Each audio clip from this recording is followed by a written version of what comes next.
एक मुठी चाउरा चोरमनी तफा कहूँ न पवनी नुहो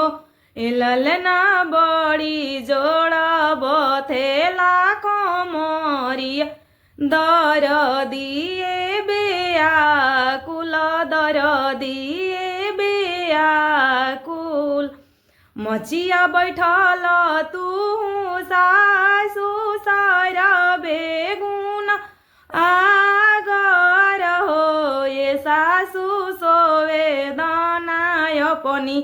गोड़ा तरिया दर दिए बेयाकुल दर दिए बेयाकुल हमरा गोड़ा तरिया बहुआ जगहे नइखे अवरु ससुर जी बाड़े हो ये बहुआ चली जाना गोतिन गोड़ा तरिया दर दिए बेयाकुल दर दिए बेयाकुल दर दिए बेयाकुल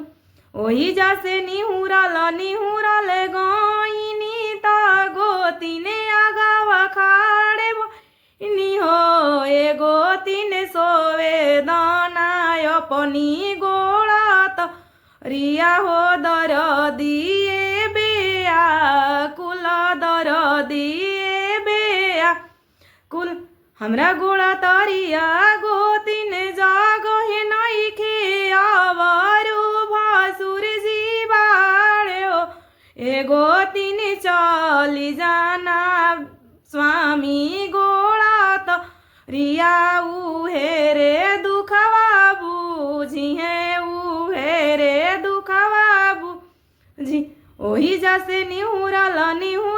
गईनी ता स्वामी अगवा खाड़े भईनी हो ए स्वामी सोवे दीनाय पनि गोड़ा तरिया दर दिए बेयाकुल दर दिए बेयाकुल हमरा गोड़ा तरिया धनिया जगहे नइखे अवरु संगतिया बाड़े हो ए धनिया चली जाना भूस हुला घरवा ओही जे तू सो रैया वही जे तू सो रही एक डेग डाली तू सारा डेग अवरुति सारा डेग हो ए ललना जामी गईले बबुआ नंदला लहो महलिया उठे सो हर महलिया